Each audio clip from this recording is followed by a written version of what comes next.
우리를 있는 모습 그대로 사랑하십니다. 오늘 말씀의 제목도 내 모습 이대로입니다. 이 밑에 본문, 성경 본문을 제가 안 바꿨네요.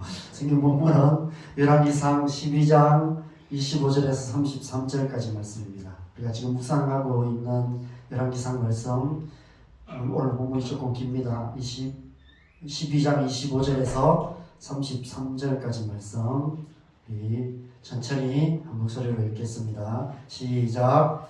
여로보암이 에브라임 산지에 세겜을 건축하고 거기서 살며 또 거기서 나가서 분노회를 건축하고 그의 마음에 스스로 이르기를 나라가 이제 다윗의 집으로 돌아가리로다. 만일 이 백성이 예루살렘에 있는 여호와의 성전에 제사를 드리고자 하여 올라가면 이 백성의 마음이 유다 왕 된 그들의 주 르호보암에게로 돌아가서 나를 죽이고 유다의 왕 르호보암에게로 돌아가리로다 하고 이에 계획하고 두 금송아지를 만들고 우리에게 말하기를 너희가 다시는 예루살렘에 올라갈 것이 없도다. 이스라엘아, 이는 너희를 애굽 땅에서 인도하여 올린 너희의 신들이라 하고 하나는 베델에 두고 하나는 단에 둔지라.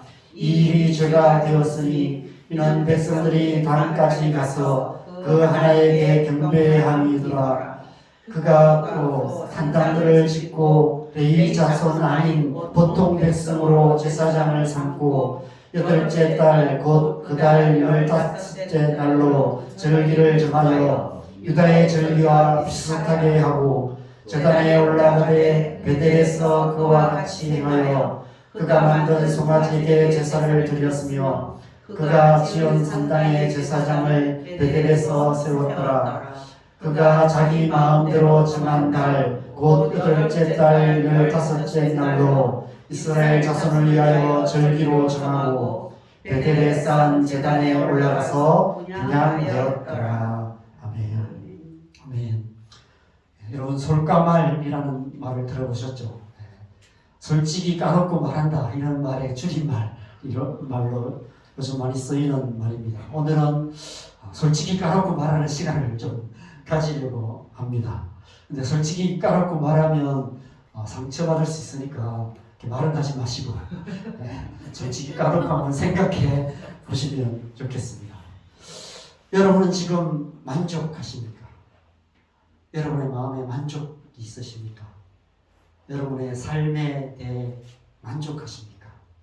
지나온 삶을 돌아볼 때 또 지금 현재의 삶에 얼마나 만족하고 계십니까? 여러분 자신에 대해서는 어떻게 생각하고 계십니까? 지금 현재 여러분 자신의 모습에 만족하고 계십니까? 거울을 볼 때마다 나는 나 자신이 너무 사랑스럽고 자랑스럽고 만족스러운 분이 계십니까? 만약 그런 분이 계신다면 둘 중 하나일 것입니다.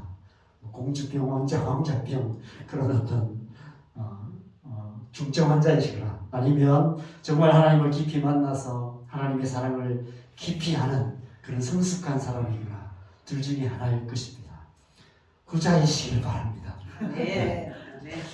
그렇다면 다른 사람들에 대해서는 어떠십니까? 여러분, 이 질문은 표정도 잘 조심해야 됩니다. 가식적인 표정을 잘 유지하셔야 됩니다. 여러분의 가족들에 대해서 여러분 만족하십니까? 함께 살고 있는 남편에 대해서, 아내에 대해서, 부모님에 대해서 여러분 흡족한 마음이 드십니까? 여러분의 자녀들에 대해서는 어떠십니까? 여러분의 자녀들을 볼 때마다 마음에 흡족하십니까? 친구들이나 이웃들은 어떻습니까? 교회 지체들은 다 마음에 드십니까? 우리 교회에 대해서 어떤 마음이신지, 또 목사님 저에 대해서 어떻게 생각하시는지는 제가 안 묻겠습니다. 다 만족하시는 걸로 저 혼자 착각하는 것이 마음 편할 것 같습니다. 솔직히 까놓고만 해서 저는 저 자신이 마음에 안 듭니다. 때론 마음에 드는 구석이 하나도 없는 것 같이 생각되기도 합니다. 지나온 삶을 보면 어리석은 선택을 했던 모습들밖에 생각이 안 납니다. 남성교회 전 담임 목사님이셨던 강 목사님께서 즐겨 부르시는 노래가 있었는데 난 참 바보처럼 살았군요. 이 노래를 즐겨 부르셨습니다. 잘 살았다는 마음보다 왜 그렇게 살았을까 후회되는 점이 더 많습니다. 그런데 다시 그때로 돌아간다면 달라질까 생각해도 크게 달라질 것 같지 않습니다.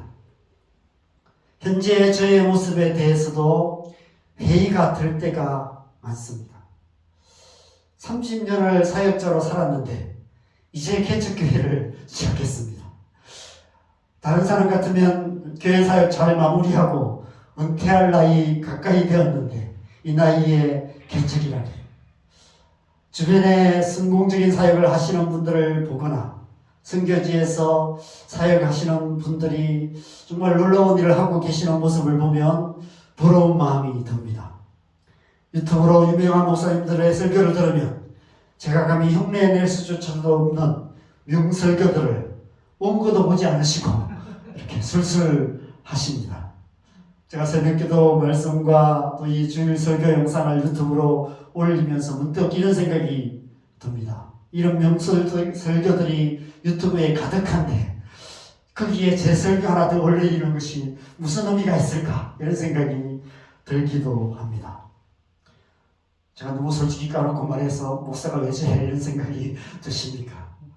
저도 압니다. 이 모든 생각들이 하나님으로부터 온 생각이 아니라는 것. 하나님께서는 저를 그렇게 보시지 않으신다는 사실을 저도 압니다. 말은 이렇게 해도 그래도 제가 목사인데 이런 거 제가 모르겠습니까? 그런데 가끔씩 때론 자주 때론 아주 심각하게 이런 생각에 사로잡히게 될 때가 있다는 것입니다.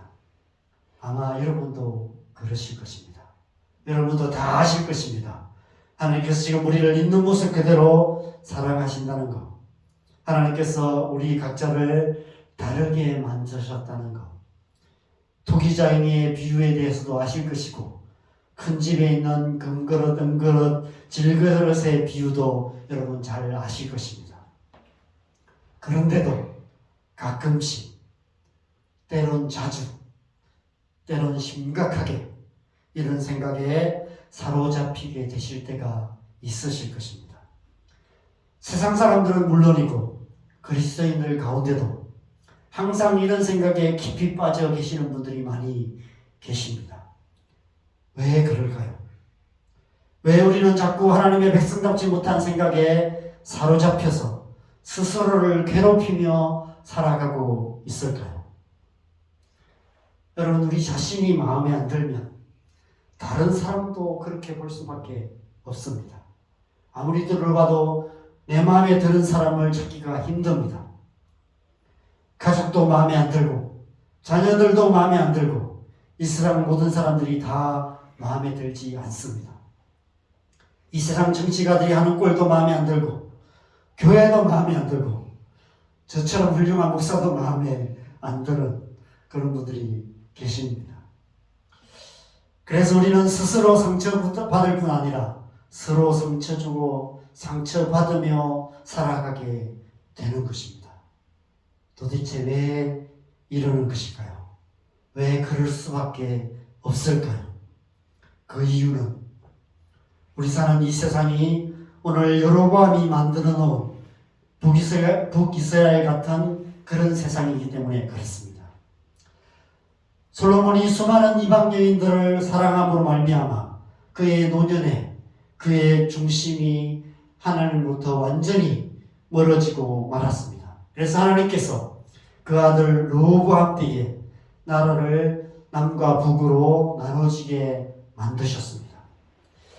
예루살렘을 중심으로 남쪽에 유다와 베냐민 지파, 이 두 지파만 솔로몬의 아들 르호보암을 따라서 남유다 왕국을 세웠고 북쪽에 있던 나머지 10지파는 여로보암을 왕으로 세워 북이스라엘 왕국이 되었습니다.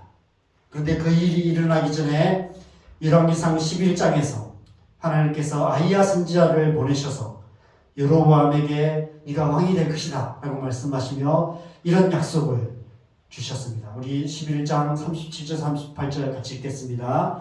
내가 너를 취하리니 너는 내 마음에 원하는 대로 다스려 이스라엘 위의 왕이 되되 내가 만일 내가 명령한 모든 일에 순종하고 내 길로 행하며 내 눈에 합당한 일을 하며 내 종 다윗이 행함 같이 내 윤리와 명령을 지키며 내가 너와 함께 있어 내가 다윗을 위하여 세운 것 같이 너를 위하여 견고한 집을 세우고 이스라엘을 내게 주리라. 다윗에게 주신 것과 똑같은 약속을 여로보암에게 주셨습니다. 앞으로 여로보암이 이 하나님의 약속의 말씀을 굳게 붙들고 다윗 같은 중심을 잘 지키며 살아가기만 하면 북이스라엘 왕국은 다윗의 왕국같이 견고하게 서게 될 것입니다. 아마 여로보암도 그런 결심을 했을 것입니다. 이 약속을 받으면서 이렇게 살아야 되겠다. 이 약속 믿고 다윗 같은 중심을 가진 그런 사람으로 내가 살아가야 되겠다. 나는 다윗 같은 사람이 될 것이다. 다윗의 왕국을 세울 것이다. 이런 결심을 했을 것입니다. 그런데 막상 왕이 되고 나니까 현실적인 문제가 너무 커 보이기 시작했던 것입니다. 당시 상황에 나라가 둘로 나눠지긴 했지만 오늘날 우리나라처럼 저렇게 휴전선이 그어져 있고 철책이 그어져 있고 지뢰밭이 있고 이런 상황이 아니었습니다.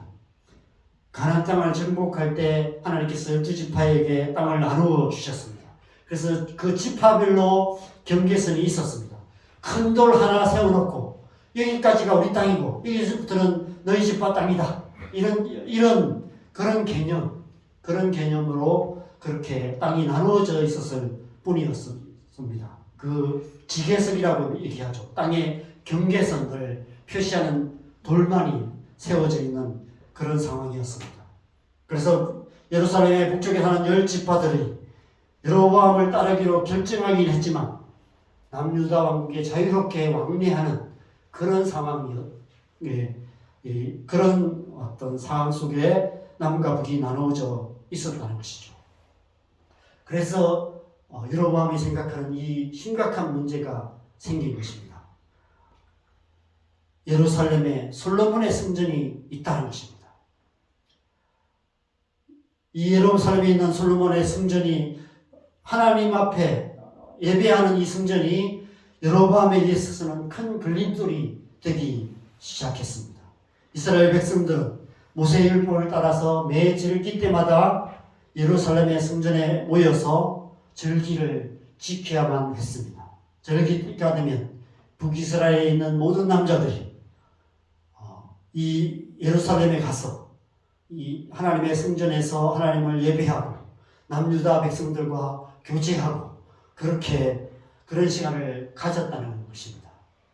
평소에도 그런 교제를 가지고 있었는데 친한 사람들 남유다에 많이 있고 그죠? 베냐민 지파, 유다 지파에 대해 친하게 지내는 사람들이 많이 있는 그런 상황에 있었다는 것입니다. 사돈 관계에 있는 사람들도 있었을 것이고요. 그런 어떤 관계들로 엮여 있었다는 것이죠. 그런 상황에 남과 북이 나누어져 있었습니다.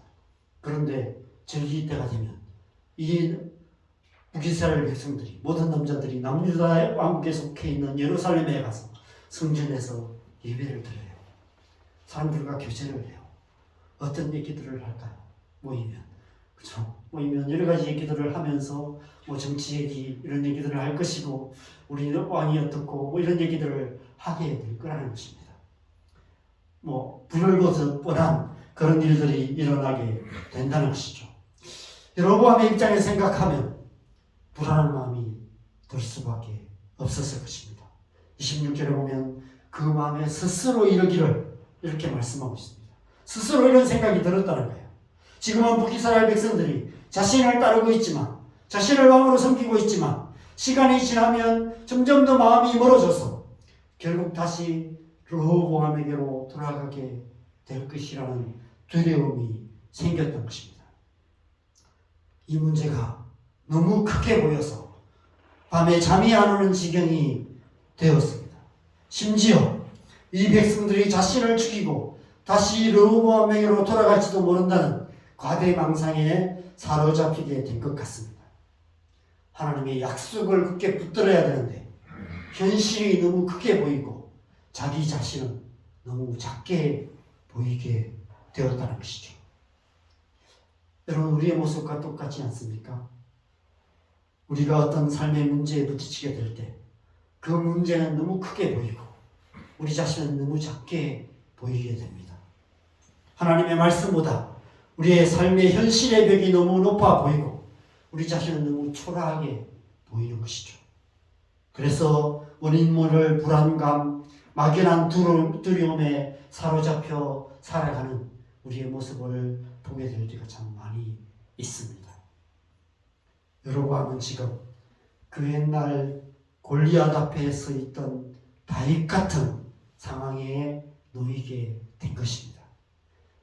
여로보암 안에 다윗 같은 중심이 있는지 없는지가 드러나는 그런 상황에 놓이게 된 것입니다. 결국 몇 날 밤을 지새운 여로보암이 결단을 합니다. 다윗처럼 자기 마음을 잘 지켜 하나님의 말씀을 끝까지 붙들기로 결단했으면 좋았을 텐데 우리가 흔히 하는 실수처럼 상황을 바꾸려는 어리석은 결단을 합니다.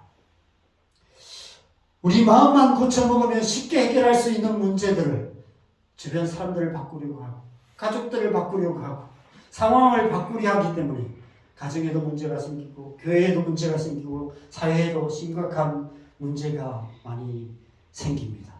그런데 우리 마음을 고쳐먹는 게 참 쉽지가 않아요. 그죠?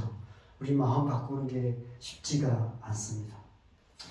아마 여로보암의 신하들 가운데 약삭빠른 사람들이 여로보암을 계속해서 부추겼을 것입니다. 대책을 세워야 한다고. 전하 통촉하여 주시옵소서 이러면서 계속해서 여러 가지 대안들을 가지고 왔을 것입니다. 마음을 굳게 못 먹으려고 했는데 주변 사람들이 계속 부추기니까 여로보암의 마음이 계속해서 무너지게 되지 않았을까 이런 생각이 듭니다. 예루살렘 성전을 여호와의 성전을 대체할 만한 무언가가 필요했습니다. 어떻게든 북이스라엘 백성들이 여호와의 성전에 가지 못하도록 막아야 했던 것이죠. 백성들의 마음을 혹하게 할 만한 특별한 무언가가 필요했던 것입니다. 그래서 세 가지 특단의 조치를 취합니다. 첫 번째는 두 금송아지를 만들어요. 계획하고 철저하게 오랫동안 생각하고 계획해서 두 금송아지를 만들어서 베델과 단에 금송아지를 세웁니다. 베델은 예루살렘보다 조금 이쪽인 북이스라엘과 남유다의 경계선에 있는 그런 땅이 베델입니다. 베델은 그 옛날 믿음의 조상이었던 야곱이 하나님을 처음 만났던 곳이 베델입니다. 그곳에 금송아지를 세웁니다. 그리고 단은 가장 북쪽 끝에 있는 경계선입니다. 거기에 금송아지를 세웁니다. 그래서 백성들이 단까지 가서 금송아지를 경배했다라고 말씀하고 있습니다. 남쪽으로 가지 못하고 차라리 반대편으로 가도록 예루살렘 하나님의 성전으로 멀어지는 방향으로 이스라엘 백성들을 인도했다는 것이죠. 저는 오래전에 이 말씀이 잘 이해가 되지 않았습니다. 어떻게 북이스라엘 백성들이 다윗 시대 지금까지 출애굽하면서 지금까지 500년 가까운 시간을 하나님을 섬겼는데 어떻게 별 저항 없이 여로보암이 세운 금송아지를 이렇게 선뜻 받아들였을까? 이게 이해가 잘 안 되었어요. 어떻게 하루아침에 이런 집단적인 배교가 가능했을까? 이런 질문들이 계속해서 있었습니다. 여러분, 어떻게 이런 일이 가능할 수 있을까요? 이거 말씀해 보면 백성들이 이 문제를 가지고 아무도 반발하지 않습니다. 기꺼이 가서 금송아지를 섬겨요. 이것이 어떻게 가능했을까요? 그래서 제가 이제 신대원을 다닐 때 구약학 교수님께서 이 사건을 설명하시면서 북이스라엘 백성들은 이 자신들이 금송아지를 섬긴다고 생각하지 않았다는 것입니다. 금송아지 위에 계시는 하나님, 그 하나님을 섬긴다고 생각했다는 거예요. 금송아지는 하나님이 좌정하시는 좌대, 하나님이 앉으시는 곳이라고 생각했다는 것입니다. 예루살렘 성전 안에 두 구름 날개 사이에 있는 그 언약궤 위에 하나님이 임재하신다고 성경은 약속하셨어요. 그 언약궤 위에 앉아 계시는 하나님을 금송아지 위에 앉으시는 하나님으로 바꾼 것이죠. 혼합 종교가 되었다는 것입니다. 가나안 종교와 혼합 종교로 바꾼 것이죠. 여러분, 금송아지 타고 오시는 하나님, 얼마나 매력적인 하나님이십니까? 언약궤 위에 계시는 하나님은 우리에게 하나님의 말씀에 순종할 것을 요구하십니다. 너희가 하나님의 말씀에 순종해야만 너희가 복을 받을 것이다. 하나님의 말씀에 순종해야 할 때 이 나라가 견고하게 될 것이다. 여로보암에게도 똑같은 약속을 하셨고 다윗에게도 똑같은 약속을 하셨어요. 언약궤 안에는 두 돌판이 있었습니다. 십계명을 적어놓은 두 돌판. 그 위에 하나님께서 앉으세요. 무슨 의미입니까? 하나님을 섬기려면 하나님의 말씀에 순종해야 된다는 것입니다. 그런데 금송아지 위에 계시는 하나님은 그런 하나님이 아니세요. 우리에게 무조건적인 축복을 주시는 하나님, 무조건적인 풍년을 주시는 하나님, 소처럼 우직하게 우리를 위해서 묵묵히 일하시는 하나님, 우리에게 하나님의 말씀을 들으라고 잔소리하지 않으시고 오히려 고분고분 우리의 말을 잘 들어주시는 하나님, 안 되라고 말하지 않고 그렇게 하면 안 된다고 잔소리하지 않고 혼내지 않고 무조건적으로 다 받아주시고 무조건적으로 다 사랑해 주시고 무조건적인 거로 다 들어주시고 그런 하나님, 오늘날 우리가 우리의 자녀들을 그렇게 키워가고 있는 모습이 아닐까 이런 생각이 듭니다. 여러분 아시다시피 소는 콧뚜레를 꿰면 어린아이가 끌어도 끌려옵니다. 무거운 짐을 실은 마차를 끌게 할 수도 있고 논밭을 갈아서 소출이 많이 나오게 만들 수도 있고 젖소처럼 우유를 많이 얻게 할 수도 있고 유구처럼 고기를 많이 얻게 할 수도 있습니다. 가죽으로는 가방과 신발과 벨트를 만들기도 합니다. 하나님을 그런 하나님으로 만든 것입니다. 우리에게 말씀하시는 하나님을, 우리의 모든 필요를 채워주시는 하나님, 그런 하나님으로 만든 것이죠. 어쩌면 오늘날 우리가 믿는 하나님이 그런 하나님이 아닐까요?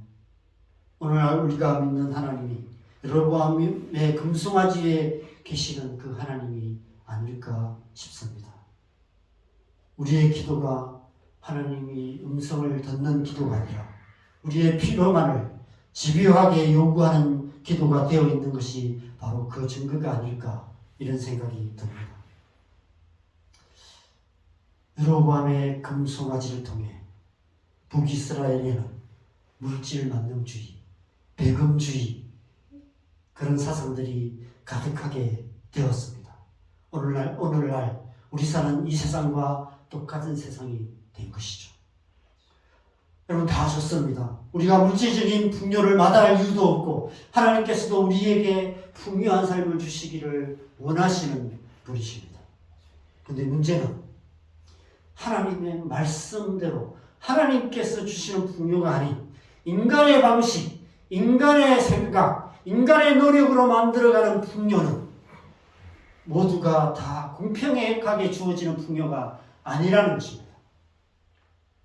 초대교회에 하나님의 성령이 임하시니까 그 하나님이 주시는 것들을 나누니까 모든 사람들이 부족함이 없는 그런 역사가 일어났습니다. 하나님께서 주시는 풍요함은 바로 그런 것이죠. 모든 사람들이 다 풍요를 누리는 그런 세상, 하나님의 말씀대로 살아갈 때 하나님의 말씀으로 역사하시는 그 역사로 말미암아 그 땅 가운데 하나님의 풍요함이 주시고 부족함이 없는 그런 솔로몬의 그 왕국 같은 그런 나라 하나님의 나라였습니다.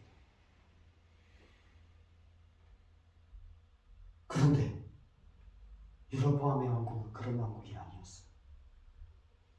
인간의 노력, 인간의 열심, 인간의 방식으로 만들어가는 나라는 빈부의 격차를 만들어낼 수밖에 없다는 것입니다. 그래서 하나님께서 가나안 땅에 들어가기 전에 신신당부하셨습니다. 신명기 15장 11절 같이 읽겠습니다. 시작. 땅에는 언제든지 가난한 자가 그치지 아니하겠으므로 내가 내게 명령하여 이르노니 너는 반드시 내 땅 안에 내 형제 중 곤란한 자와 궁핍한 자에게 내 손을 펼지니라. 애굽에서 종노릇 할 때나 광야에서 만나를 먹을 때는 빈부의 격차가 없었습니다. 그러나 가나안 땅에 들어가서 땅을 유업으로 받아서 농사를 짓기 시작하면 빈부의 격차가 생길 수밖에 없습니다. 그리고 그 빈부의 격차는 점점 커져갈 수밖에 없습니다. 좋은 땅을 받은 사람도 있고 나쁜 땅을 받은 사람도 있습니다. 어떤 땅에는 풍년이 들고 어떤 땅에는 흉년이 들 수도 있습니다. 어떤 사람은 열심히 또 일하는 사람도 있고 어떤 사람은 천성적으로 좀 게을러서 일을 좀 게을리해서 소출을 놓치는 경우도 있습니다. 집안에 문제가 생겨서 씨 뿌릴 시기를 놓치기도 하고요. 그래서 또 농사가 실패할 수도 있습니다. 이런 일들이 반복되면 가난한 사람은 점점 가난해지고 부한 사람은 점점 더 부자가 되는 그런 현상들이 나타날 수밖에 없는 것이죠. 그러면 이 세상은 바벨탑 같은 구조가 될 수밖에 없는 것입니다. 그래서 하나님의 말씀이 필요했던 것이죠. 하나님의 말씀이 아닌 금송아지가 우리의 마음을 지배하게 되면 이 세상은 점점 더 높은 바벨탑 같은 세상이 될 수밖에 없는 것입니다. 저는 어려서 저희 부모님께서 힘들게 사시는 모습을 보면서 자랐습니다. 늘 마음이 아팠던 것 같아요. 새벽부터 밤늦게까지 하루도 안 쉬시고 열심히 일하시는데 늘 돈 걱정을 하셨습니다. 제가 장남이었기 때문에 부모님의 이런 어떤 모습을 보면서 내가 빨리 커서 부모님에게 이런 가난을 벗어나게 해드려야 되겠다. 이런 막중한 그런 부담감이 늘 있었습니다. 그런데 제 자신을 보니까 아무리 생각해도 그럴 마음이 없어요. 그럴 자신이 없었습니다. 어떻게 돈을 벌 수 있을까? 이런 생각을 해도 어떻게 돈을 벌 수 있을지 이런 아무 생각이 안 드는 거예요. 어떤 사람은 돈이 어떻게 흘러가는지 보인다는데 저는 지금도 아무리 봐도 돈이 안 보입니다. 그래서 저는 평생 목사를 해야 될 것 같습니다. 이런 생각을 했습니다. 나는 이 세상에 참 안 맞는 사람인가 보다. 어쩌면 나는 이 세상에 잘못 태어났는지도 모른다. 부모를 잘못 만났거나 아니면 내가 잘못되었거나 둘 중 하나다. 이런 생각을 했습니다. 제가 나름 착했기 때문에 부모를 잘못 만났다기보다는 저 자신을 많이 탓했던 것 같습니다. 나는 왜 이럴까? 나는 왜 이것밖에 되지 않을까? 이런 생각을 많이 했던 것 같습니다. 아마 많은 사람들이 저와 같은 마음으로 어린 시절을 보내왔고 지금도 그러할 것 같습니다. 이것이 여로보암의 세상을 살아가는 우리의 모습인 것 같아요. 우리 안에 이런 모습들이 있습니다. 그러니 어찌 이 세상 가운데서 우리가 만족할 수가 있겠습니까? 우리 자신에 대해서, 우리의 삶에 대해서 만족할 수가 없는 것이죠. 저 바벨탑 같은 세상을 보면서 우리보다도 더 잘 살고 우리보다도 더 부유하고 잘 먹고 잘 사는 사람들을 보면서 모든 일이 다 잘 되는 사람들을 보면서 끊임없이 우리 자신을 비교할 수밖에 없는 그런 세상을 살아갈 수밖에 없는 것입니다. 두 번째로 여로보암이 의인이 아닌 보통 백성으로 제사장을 세웠다고 말합니다. 여러분, 사회학적인 관점에서 보면 그죠? 사회 혁신을 일으킨 거예요. 여러분, 제사장은 레인에게 세습되는 직분입니다. 사회학적인 관점에서 비판적으로 생각하면 제사장은 당시 사회에서 특권 계층이었습니다. 오늘날로 말하면 금수저들이었습니다. 태어날 때부터 제사장으로 태어나서 대대로 제사장 직분을 이어가면서 세습하면서 살아가는 거예요. 레인이 아닌 일반 백성으로, 보통 백성으로 제사장을 삼았다는 것은 오늘날로 말하면 특권 계층을 타파하고 누구든지 열심히 하면, 누구든지 능력이 있으면 제사장이 될 수 있는 세상을 만든 것이라고 할 수 있습니다. 얼마나 혁신적인 일입니까? 백성들이 보기에는, 어떤 일반 백성들에게는 뭔가 환호할 만한, 환영할 만한 그런 정책을 펼친 것입니다. 아마 지지율이 급등했을 거예요. 이런 정책 때문에. 기회 균등의 세상을 만든 것입니다. 얼마나 매력적인 정책입니까? 뭐가 문제일까요? 여러분, 백범 김무 선생님이 이런 말을 했습니다. 돈을 맞춰 일하면 직업이고 돈을 넘어 일하면 소명이다. 직업으로 일하면 월급을 받고 소명으로 일하면 선물을 받는다. 종교개혁자들이 주장한 것처럼 여러분, 직업은 하나님의 소명입니다. 하나님께서 우리 각자에게 주신 재능과 은사와 기질과 능력에 따라서 하나님께서 부르신 곳에서 하나님께서 하라고 하신 일을 하는 것, 그것이 직업입니다. 제사장은 개인의 능력이나 노력이나 열심으로 성취하는 자리를 차지하는 그런 자리가 아닙니다. 하나님의 부르심으로 하나님께서 제사장으로 세우신 것이죠. 그런데 제사장만이 아니라 이 세상 모든 직업들이 다 그렇다고 말하고 있습니다. 지난주에 의사에 대한 말씀을 드렸는데, 머리 좋고 공부 잘한다고 다 의사가 될 수도 없고, 그래서도 저는 안 된다고 생각합니다. 적성에 잘 맞아야만 합니다. 적성에 잘 맞아야 그 일을 할 수가 있습니다. 봉사하는 마음, 또 아픈 자들을 긍휼히 여기는 마음, 이런 마음들이 있어야만이 또 그런 어떤 의사의 직분을 잘 감당할 수 있습니다. 그렇지 않으면 의사라는 직업도 굉장히 힘든 직업이 될 수밖에 없습니다. 공부가 아닌 몸을 쓰는 일이 더 적성에 맞는 사람들이 많이 있습니다. 그런 사람들은 지난주 말씀드린 것처럼 공부 안 하고 몸 쓰는 일을 하면 됩니다. 그런데 문제는 우리 사는 이 세상이 여로보암의 세상이라는 것입니다. 특별한 소수의 직업군에 속한 사람들이 사회적 혜택을 독점하는 바벨탑 같은 세상이라는 것입니다. 우리가 이런 세상에서 살아남고 사회적 혜택을 더 많이 누리기 위해서는 나의 적성이나 나의 부르심과 상관없이 수단과 방법을 가리지 않고 그 직업군에 들어가야만 하는 것입니다. 바벨탑의 꼭대기까지는 올라가지 못하더라도 조금이라도 더 높이 올라가서 조금이라도 더 좋은 자리를 차지해야만이 이 세상 가운데 잘 먹고 잘 살 수 있다는 것입니다. 이 세상의 사회적 혜택을 누릴 수 있다는 것입니다. 그래서 더 높이 올라가기 위해서 치열하게 경쟁할 수밖에 없는 것이죠. 그런데 더 큰 문제는 치열하게 경쟁하고 열심히 노력하지만 성공하지 못할 확률이 더 크다는 것입니다. 지방의대 경쟁률이 50대 1에 가깝다라고 말하는데 100명 중에 98명은 실패한다는 거예요. 성공률이 2%밖에 안 된다는 것입니다. 나머지 98명은 실패할 것이고 몇 번의 실패를 반복하면 스스로에 대해서 자존감이 낮아질 수밖에 없습니다. 나는 왜 이것밖에 안 될까? 이런 생각에 사로잡히게 된다는 것입니다.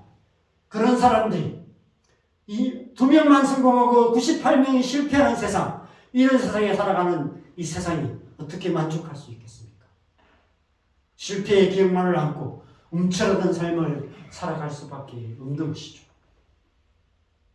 여로보암이 이 세상을 그런 세상으로 만들어 놓았다는 것입니다. 우리 사는 이 세상이 바로 그런 세상이라는 거예요. 서울대 다니고 카이스트 다니는 그런 학생들 가운데 학교 생활을 하면서 좌절감과 열등감에 빠지는 학생들이 많이 있다고 합니다. 고등학교까지는 전교에서 몇 등씩 하면서 그렇게 공부를 했는데 대학을 가니까 달고 기는 아이들이 너무 많아요. 고등학교 때보다 더 열심히 공부를 해도 따라가지 못하는 그런 현실 앞에 좌절하고 절망하고 열등감에 빠지고 우울감을 경험하는 아이들이 많이 있습니다. 여로보암의 세상에서 만족을 누리는 사람은 지극히 소수일 수밖에 없습니다. 아니 어쩌면 아무도 없을 수도 있습니다. 우리 보기에는 그 사람들은 만족할 것 같지만 그 사람 역시도 만족을 누리지 못하는 세상입니다. 오늘 여로보암을 보십시오. 그런 최고 권력자가 되었습니다. 바벨탑 꼭대기에 앉아 있었습니다. 그럼에도 불구하고 두려움으로 잠을 이루지 못하는 신경쇠약에 걸려 있었습니다. 이것이 여로보암 세상의 실상인 것입니다.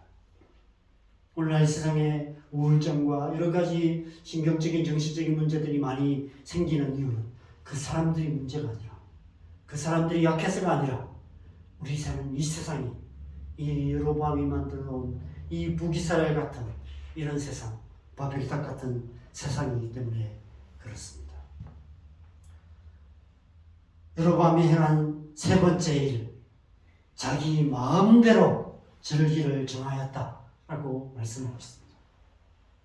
이 절기는 수장절 절기를 말합니다. 수장절은 추수가 끝나고 지키는 절기입니다. 추수한 모든 것들을 창고에 저장하고 나서 예루살렘에 모여서 일주일씩 절기를 지킵니다. 초막에 거하며 초막절로 지키는 것이죠. 오늘날로 말하면 추수감사절입니다.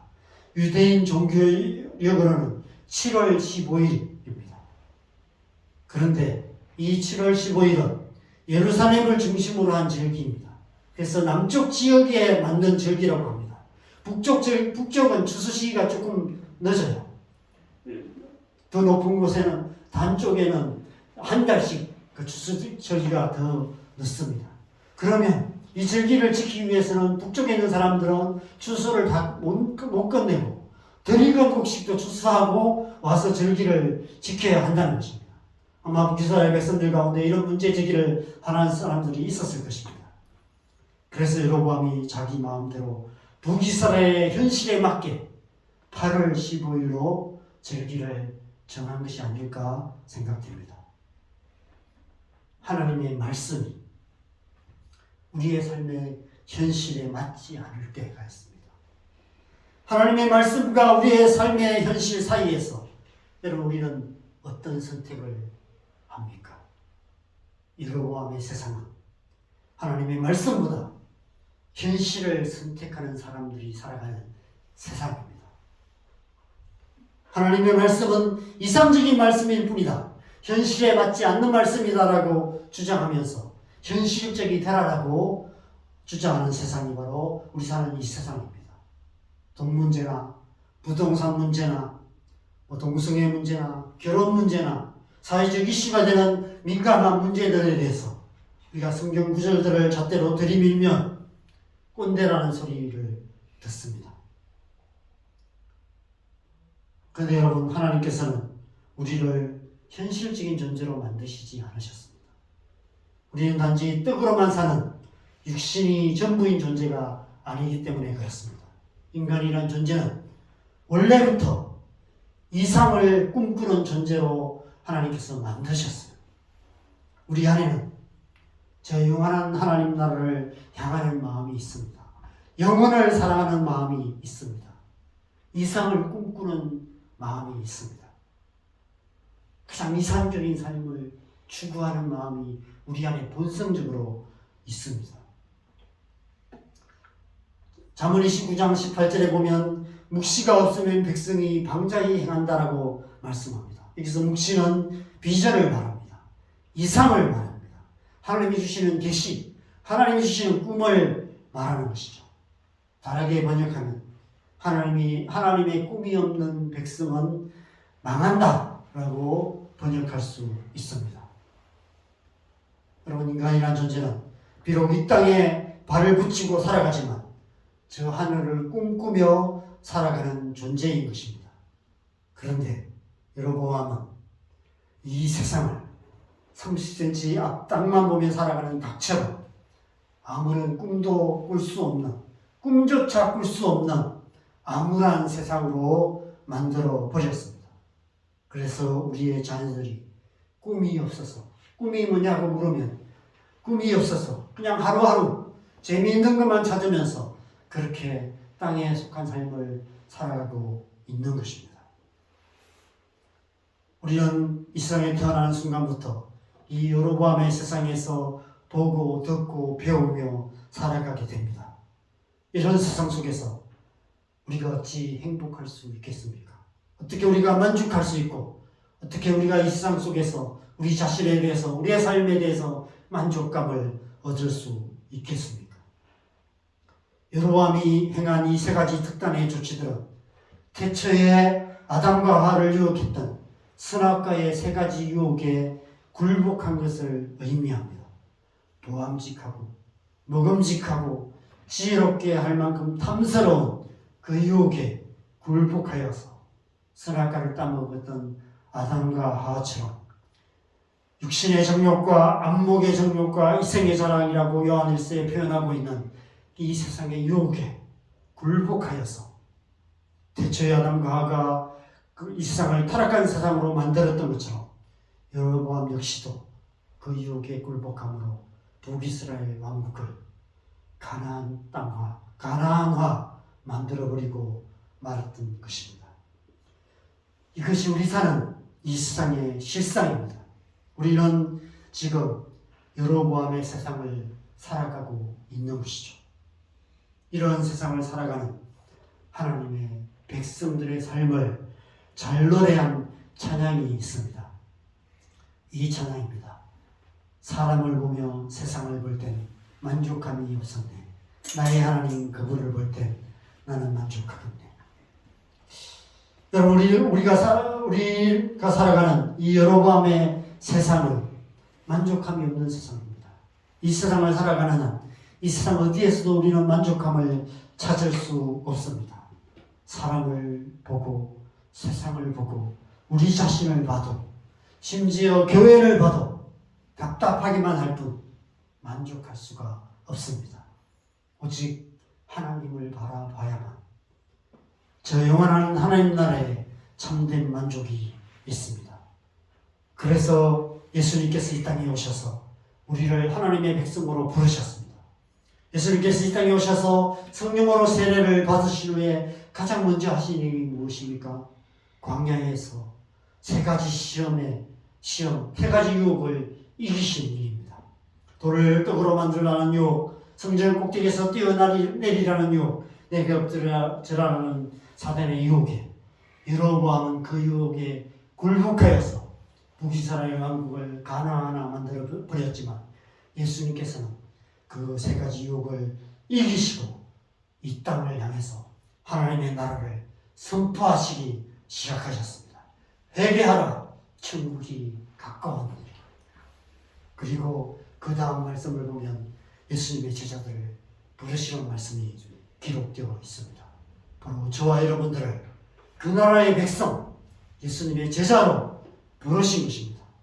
그래서 우리는 하나님의 백성으로서 이 땅에 부르심을 받았기 때문에 하나님의 백성답게 살아가야 하는 것이죠.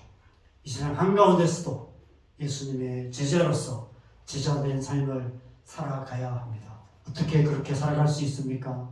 사람을 보며 우리 자신을 보며 세상을 보는 것이 아니라 하나님을 바라봐야 하는 것입니다. 다른 길이 없습니다. 예수님께서 성령으로 세례를 받으시고 성령의 권능으로 시험을 이기신 것처럼 우리에게도 성령의 은혜가 필요한 것이죠. 오직 성령으로 충만함을 받아야 하는 것입니다. 성령은 진리의 영이십니다. 우리를 진리 가운데로 인도하십니다. 여로보암의 세상을 살아오면서 지금까지 들어왔던 온갖 거짓말들로 말미암아 스스로 상처받고 다른 사람에게 상처 주고 낮은 자존감으로 인해 고통하는 우리의 마음을 하나님께서 진리 가운데 이끌어 가셔서 진리의 영으로 우리를 자유케 하십니다. 진리를 알지니 진리가 너희를 자유케 하리라. 그 진리의 말씀으로 우리의 상한 마음을 치유하여 주시고 포로된 마음을 자유케 하여 주시고 갇힌 마음을 놓아서 풀어놓아 다니게 해 주시는 것입니다. 오직 성령의 충만함을 받을 때 우리는 참으로 자유할 수 있게 되는 것입니다. 그래서 우리는 날마다 성령 충만함을 위해서 기도해야 합니다. 삶의 순간순간 성령의 인지하심과 인도하심과 도우심을 받아서 하나님만 바라보며 살아가야 하는 것입니다. 로마서 5장 5절 말씀 같이 읽겠습니다. 우리 소망이 우리를 부끄럽게 하지 아니하면 우리에게 주신 성령으로 말미암아 하나님의 사랑이 우리 마음에 부음바 됨이니 하나님의 성령이 우리 안에 임하실 때 하나님의 사랑이 우리에게 부음바 된다라고 말씀하십니다. 내 모습 그대로 사랑하시는 그 하나님의 사랑, 그 사랑이 우리 안에 계시되어진다는 것입니다. 그러면 우리 또한 우리 자신을 있는 모습 그대로 받아들일 수 있게 되고 나아가 다른 사람들을 있는 모습 그대로 사랑할 수 있게 되는 것입니다. 성령께서 우리 마음을 굳건하게 붙들어 주심으로 말미암아 우리는 이 세상 한가운데서도 능히 하나님의 백성다운 삶을 살아갈 수 있는 것입니다. 사랑하는 여러분, 우리는 싫든 좋든 원하든 원치 않든 이 세상을 살아가야 합니다. 이 세상 한가운데 살아가야 합니다. 그런데 우리 사는 이 세상은 여러보암의 세상입니다. 세상의 가치관들이 끊임없이 우리의 마음과 생각에 태풍을 일으키고 파도를 일으키고 끊임없이 파도처럼 밀려옵니다. 이러한 세상 속에서 그럼에도 불구하고 우리는 흔들리지 않는 믿음으로 하나님의 백성답게 살아가야 하는 것이죠. 어떻게 그렇게 살아갈 수 있습니까? 성령의 충만함을 받아서 성령의 붙들림을 받아서 성령의 은혜로 살아갈 때 우리는 우리를 있는 모습 그대로 사랑하시는 그 하나님의 사랑 가운데 거하며 살아가게 됩니다. 그리할 때 우리는 참된 만족을 얻을 수 있게 되는 것입니다. 내가 확신하노니 사망이나 생명이나 천사들이나 권세자들이나 현재일이나 장래일이나 능력이나 높음이나 깊음이나 다른 어떤 피조물이라도 우리를 우리 주 그리스도 예수 안에 있는 하나님의 사랑에서 끊을 수 없으리라. 이 진리에 굳건하게 서시기 바랍니다. 경고하며 흔들리지 말며 주의 일에 항상 힘쓰시기 바랍니다. 성령의 충만함을 받아서 이 한 주간도 흔들리지 않는 믿음으로 우리를 있는 모습 그대로 사랑하시는 하나님의 사랑 안에 거함으로 말미암아 그 사랑 때문에 만족감을 누리는 복된 한 주간 살아가는 저와 여러분 되시기를 주님의 이름으로 간절히 축원합니다. 우리 찬양 우리 함께 하시겠습니다. 이 찬양 함께 하시고 기도하는 시간 갖겠습니다. 사람을 보며 세상을 볼 때 시작하겠습니다.